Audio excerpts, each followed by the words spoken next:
vastly contrasting fortunes in Wednesday's ties. While Aberdeen celebrated their marvellous victory over Bayern long into the night, Dundee United slid heartbreakingly out of Europe, despite conceding only one goal in their 2 matches with Bohemians of Prague. Well, another big crowd packed Pittodrie to see how those results had affected preparations for yesterday's game. And as Archie describes, there was a tremendous welcome for the Dons. And not surprisingly, the stadium rises to the European heroes. A rapturous reception for Aberdeen. There they are, the supporters who gave them emotional backing on Wednesday night.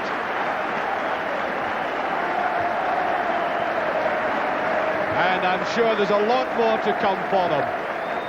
And there is the Aberdeen side. I suppose it is a big problem getting to the peak of a European game and then coming to, perhaps by comparison, the more mundane situation of a Premier Division game, except it is extremely important for both teams today and that Aberdeen side. You can see there are 1 or 2 changes. Neil Cooper is in at number 2 in place of Stuart Kennedy, McMaster at number 4, and at number 10, the young man who made the delight possible on Wednesday, a brilliant substitution by Alec Ferguson.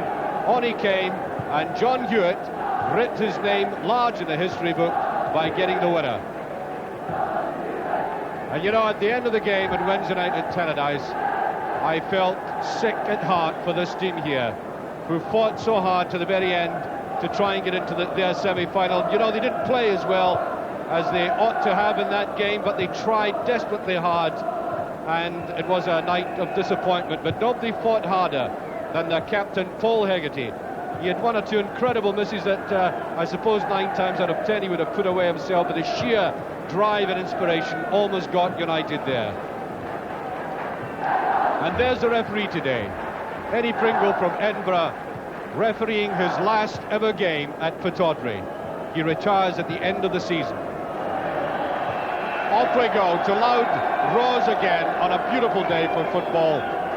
Earlier this morning it was almost like a spring day. It's got slightly chillier, but the pitch is in perfect condition. I was on it this morning with Alec Ferguson. On the bench today is Simpson and Black. Milne. McLeish just getting his leg to that. There's Hewitt. John McMaster. Cooper almost getting there. Nice neat touch forward. Derek Stark. Well, that's a free kick. Late tackle there by Cooper.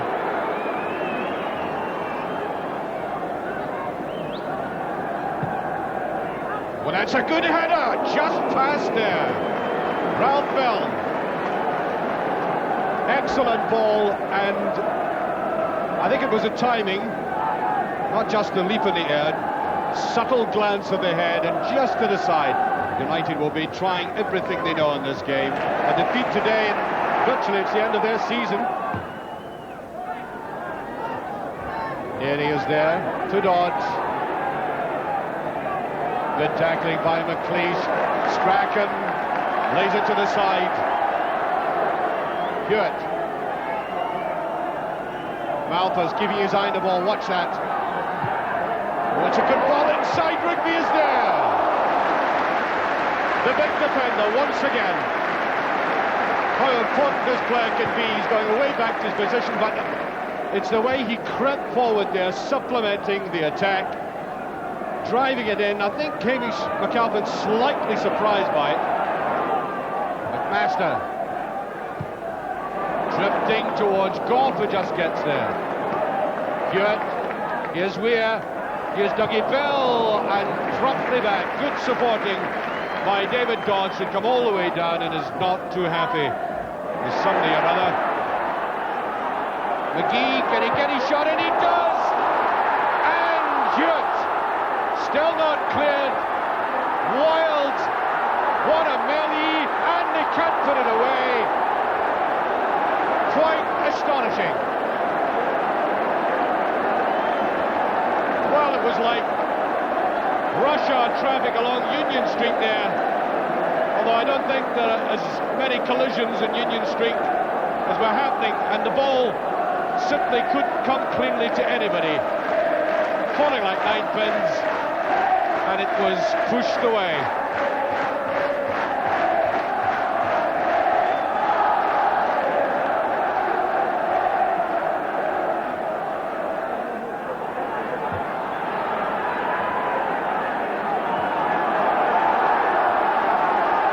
McMaster. No. The very pace that he had picked up acted against him there. Milne. Very good play, but the ball itself directed to near rugby. Malthus.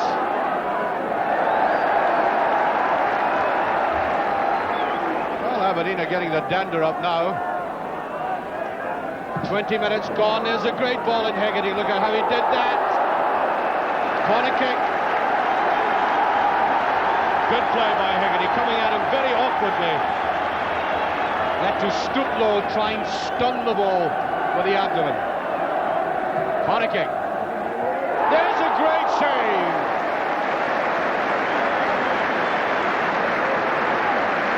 Oh yes, Hamish McAlpin showing he can be just as agile as Leighton. Plucking that away cleanly from Bell. 20 minutes of the first half remaining. David Nerry being hampered there by McGee. In fact, hampered so much that there's Dave Nerry's boot in his hand.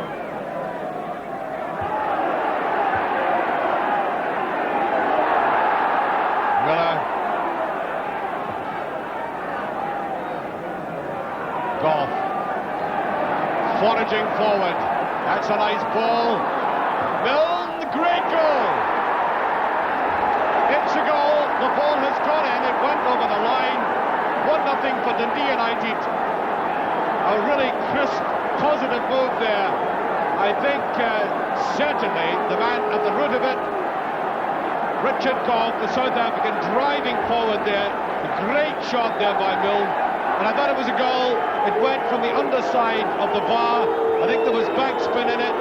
Linesman indicated to Eddie Pringle, the referee, the ball had gone over.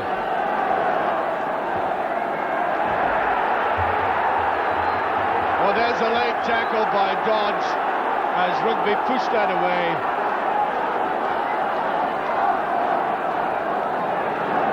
Well, the man with his elbows on the dugout there, what a week for him.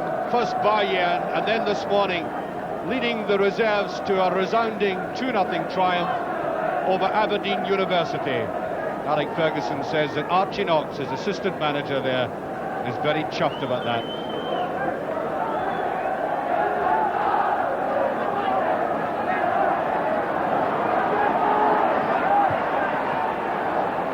Goal, forward again, that is the free kick.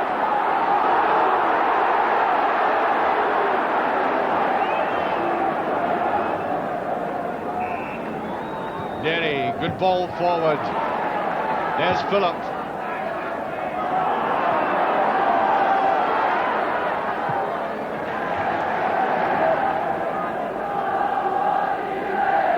David Dodds.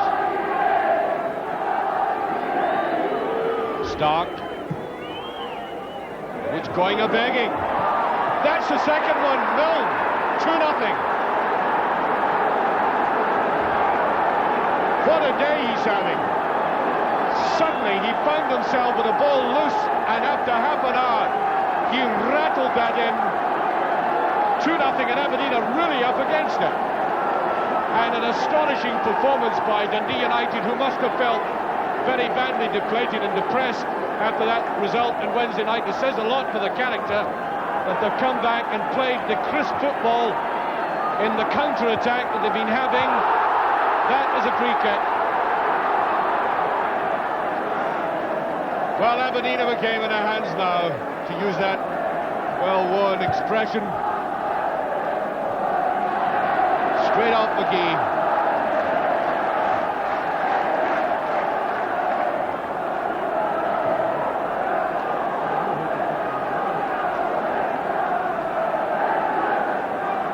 McGee. Malthus playing very well. Willie Miller. Bannon. That's Miller. Onside. Mark McGee. Bell. That's Weir. It's not such a good ball, and it just off the post. John Hewitt. Well, if Aberdeen can do anything at all today, surely must come from this man Weir, who's very good at putting it across. It wasn't such an effective one that time. It looked as if it had been missed, but even that kind of miss hit took it near the post. Even Bannon brought down, and in fact the half-time whistle is gone with Dundee United leading by 2 goals to nothing. When I say it's a surprising scoreline, it's not because Dundee United are not deserving of that lead for the way they've crisply finished off, but that Aberdeen, I think, expected perhaps Dundee United to be slightly deflated today, but they've played with great determination and purpose, and it's been a marvellous afternoon so far for Ralph Mill.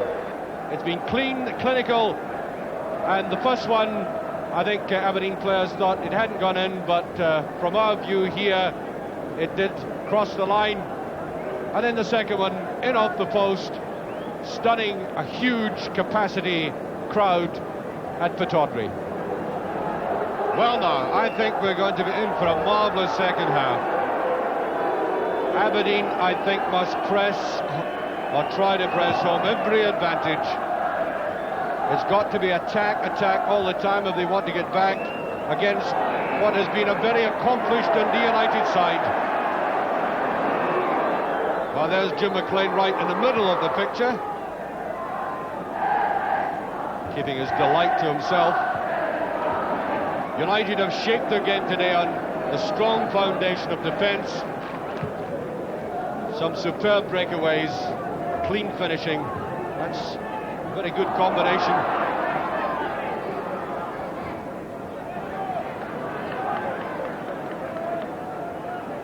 Almost down the line, Hewitt to Strachan. I think that had just gone over, yes. Although an excellent tackle by David Neary. McGee just gets away with it this time. Was dreadful finishing though. Superb run by McGee. I think it just flashed where he said he could see the net, but he was off balance, so a player's inside him, and it looked very awkward at the end. And Aberdeen are going to make a substitution. The young man who is quite superb in the air, apart from anything else that he has, Eric Black. And Peter Weir is off. Touched on there by Strachan. Oh, some careless passing today from Aberdeen. There's the race on. David Neary looks at it very carefully. Strachan. Bell goes in. Tries to get it over. Still in play. And I think the corner kick. No, the ball had gone over, yes. Hewitt taking it.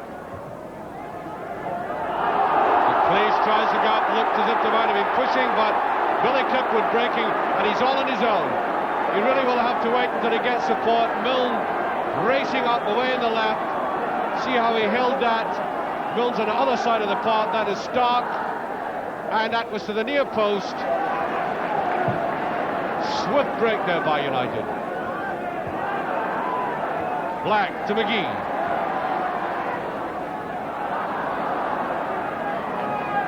Alpha's let him do all the work to bring it under control, just pushed it away. Strachan to take it. McGee. Strachan. Alpha's once again intelligently keeping his eye on the ball, not deceived by the action of the body at all. He's a good, accurate player. Rugby. That's Bell. Did that well to the line, and that was brilliantly flicked through his legs by Black. Talking about eye in the ball, that was Hamish McAlpin doing exactly that. One of the fundamentals of the game. Good ball by Strachan. That's McGee. Malpas again.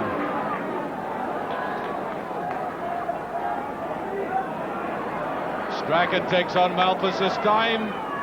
And still not a corner even. Rugby. Slag.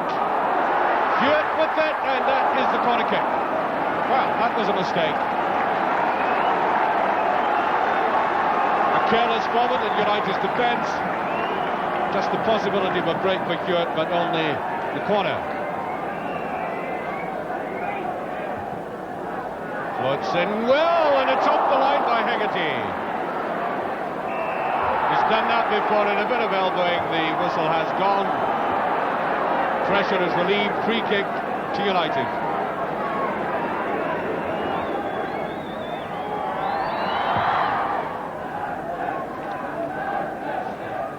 McLeish looking right into the sun. You can see that we're brilliantly brought down by Black. Youngster going in well. Through he goes. No, he threw himself. No penalty. It's a throw to Aberdeen. Good run, penetrative run by young Eric Black. And Aberdeen making, I think, a very expected substitution. Dougie Bell has not had the best of games, and on comes Neil Simpson.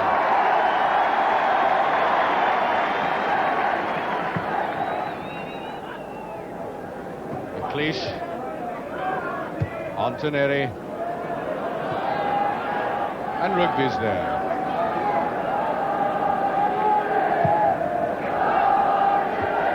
Neatly down, Hewitt. McLeish. Good tackling there by Dave Nenny. That's a better ball to Strachan. I don't think Gordon Strachan's got that penetrating pace back. Barging into Miller, free kick.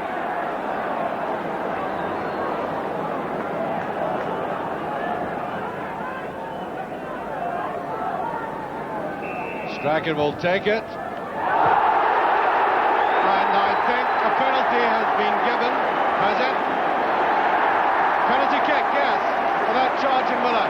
Everybody looked towards the referee. There was nothing dramatic about his gesture, but eventually he did point down to the spot. So Aberdeen have a penalty kick through their captain coming forward into attack and being barged down. Penalty kick, and how vital this is with exactly 20 minutes gone. So it's Gordon Strachan against Hamish McAlpin, and down there in the left-hand corner you'll probably see that David Dodds is being booked, obviously for protesting.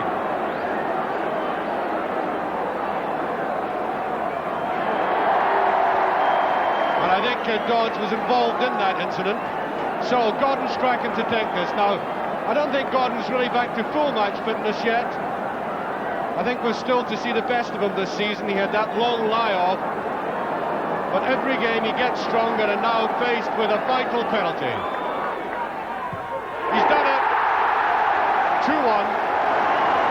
What he has not lost is that deadly touch from the penalty spot. He took that very sweetly indeed.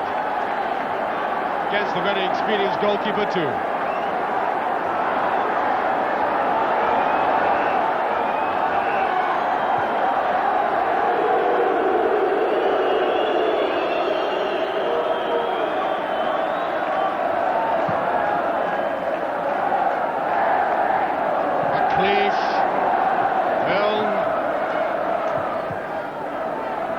McLeish and Willie Miller. Oh, gives it away though.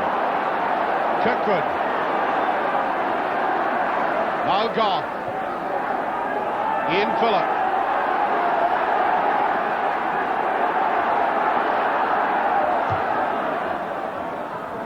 David Dodds.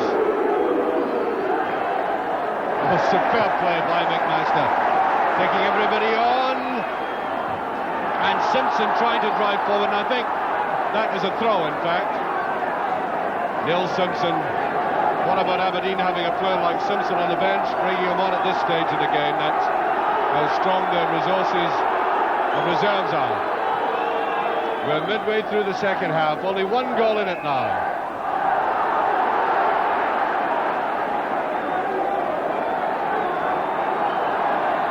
It'll be into the sun, it's difficult for defenders.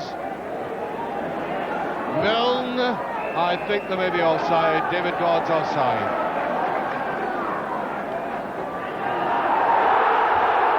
Well, Milne mixing with Alec McLeish, I think. The real problem there was where the offence was committed, or where the free kick was to be taken from. Milne was pushing it back, and the ball's in play now.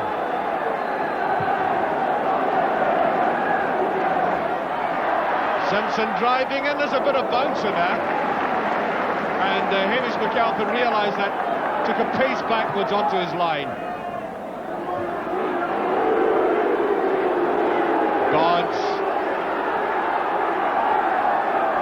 Well, David Dodds getting some heavy treatment there, in fact. All the referee gives is a throw-in. Ralph Milne, a good position again, he's on his own though. Oh, there's a wild kick by Milne. I don't think he made contact. Well, I'm sure Ralph Milne didn't make contact, and he retaliated. He was fouled, there's no question about that, but that was a stupid retaliation. Any retaliation is stupid, to be absolutely honest, and he'll be booked for that. That could have been dangerous.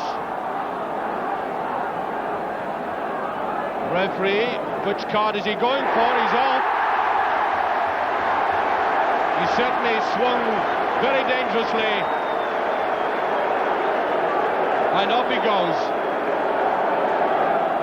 He might have been sorely provoked, doesn't matter.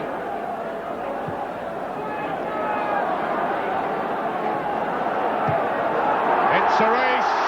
Malphus, McGee. There's Malphus, there's McGee. And it just passed. Simpson was raging up on his lap. He didn't stop to think and just trotted it.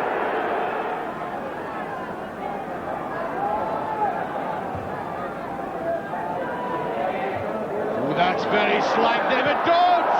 Oh, he could have won the game there. The two central defenders in utter confusion. And suddenly Dodds found himself with that opening, but a rather intemperate finish. Dodds, good running, taking the pressure off, and I think he used a hand. Can't believe it. 7 minutes left.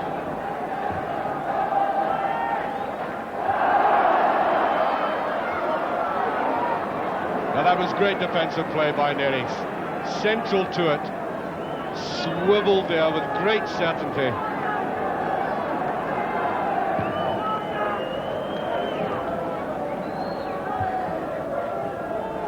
Rugby. Strachan. Black. Corner given. Much to the amazement of the United defenders, as I say.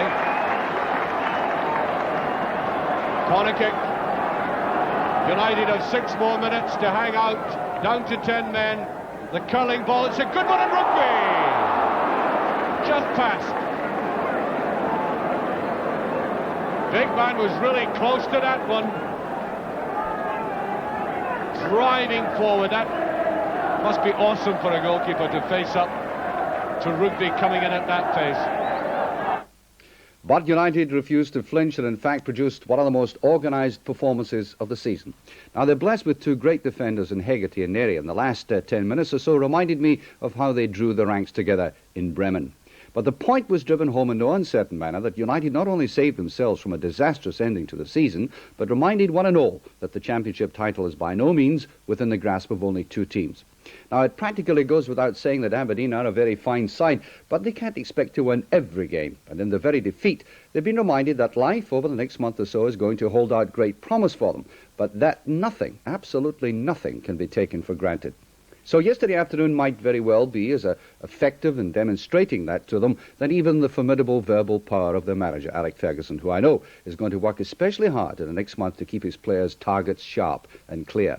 As for United, what impressed more than anything else was the way they seemed to have banished their disappointments of Wednesday from their minds. Afterwards, I asked Jim McLean, whose larynx betrayed a certain degree of vocal encouragement to his team yesterday, what Tannadice had been like after Wednesday's game. Well, I think on the Thursday morning the place was like a morgue, and obviously we were quietly confident. I think that Dundee United are not nearly confident enough anyway. In what sense? I don't think there's enough arrogance, enough confidence about the players, and that without doubt is my problem, because I don't build them up enough and moan at times far too much at them. You mean you tend maybe to be too critical at times?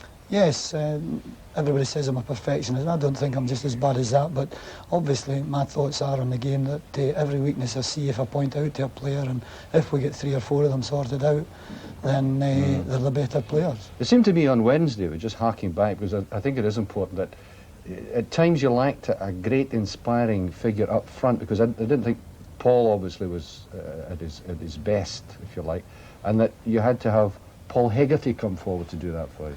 Well, the last quarter of an hour we pushed Paul Hegarty forward and we still didn't get a goal, but I disagree with you. I think that where we lacked the player that was necessary, I think we lacked him again today, was right in the midfield. I think that we don't show near enough poise on the ball in the midfield. And in the beginning, Dundee United first gained a reputation for being a good football side, and probably at that time with too many people taking time in the ball in the midfield. And now we've went to the other extreme, so we've just got to get it sorted out. Well, the marked difference between Wednesday and today was the very fact that you had quality finishing. I mean, the first goal set up by Goff, for example. I thought Richard Goff had the best game possible of the season. He started the season extremely well, but recently he's went a wee bit off the boil. And Ralph Milne, the way he took his first goal in particular. Yeah, well, again, he filled in for Paul Sturrock as he did at Motherwell. And 4 goals at Motherwell, and the team scoring 4 goals at Motherwell without Paul, 2 again today. That's good for the players. I mean, he can sting a defence unexpectedly, can't he? He hits the ball quite early. Well, Ralph Milne's an absolutely magnificent finisher. 21 years of age, I think that's about 17 goals he scored this season. But without doubt, I still believe Ralph Milne can contribute a lot more. But I feel that we're tying him a wee bit too much on the right wing. Jim, I've been watching incidents on the field all season, you know, the odd flare-up, the incident, but I always find that the real sinner is somebody who retaliates. I mean, even though he was sinned against, retaliation, it seems to me, that leaves the referee very little option but to act on it. No, I think that the referee did the only course, or took the only course open for him today. Ralph Milne was completely stupid in what he did do. He had been fouled twice in the same incident, but without doubt retaliation won't be tolerated by me or the club. But again, as I said, there's no criticism of the referee. There was nothing else left for him but to send the player off. The one thing I will say is that I don't have many friends in the game, and most certainly the Aberdeen crowd really disappointed me today. The way that right from the start of the game they intimidated the referee and the linesman's decisions. But I mean, but isn't that part of the game? I mean, if you go to Ibrox or Parkhead... Maybe I'm just jealous of the thing. Well, I mean, if you go to Ibrox or Parkhead, yes. or even your supporters at Tannadice, they're not exactly loving the opposition. Yes, again, I would disagree with you, because I don't think that our supporters... I would be far happier if our supporters jumped on the bandwagon and did try to influence the referee's decision. But surely we must think of the poor man in the middle. His job's been made impossible by some of the actions of players at times. But and most certainly, it's made 100 times harder by the people on the terraces. There's no divine right for any club or any supporter to win every game they play. No, even, but it's even the standards that I expect. Yeah. I don't expect Dundee United to win every game. So the people on the terrace have got to realise we've got to take the bad as well as the good. And most certainly there are supporters here today who are not the least bit interested in coming along to watch a game of football. But don't you think it's perfectly natural, after the peak that Aberdeen were on, getting through to the semi-final of the European Cup, their supporters came and quite frankly did expect them to win and were disappointed. But I don't see that is any different from the two clubs I mentioned, the big clubs, Ibrox have Park here, where their supporters I'm don't not saying that it's any different at all. I'm not making that point. I'm making it the point mainly because I think that referees' jobs are honestly almost impossible now. In the middle with the tackle from behind that's done in Scotland, it's a disgrace. But without doubt, it's made 100 times harder by some of the people on the terraces. Now, I may be saying that from a point of being a bit jealous, but we've exceptional crowds at Tannadice. And without I'm not doubt, maligning your supporters, but I'm saying I don't see that your supporters are any different from supporters around the country. I'm not saying they are. All I'm doing is stating a fact here today that, in my opinion, the Aberdeen supporters definitely went overboard in trying to influence the referee's decisions. We were very lucky the day it was a very experienced referee that was here. Controversial opinions there from Jim McLean, but nice to see a manager taking the referee's side.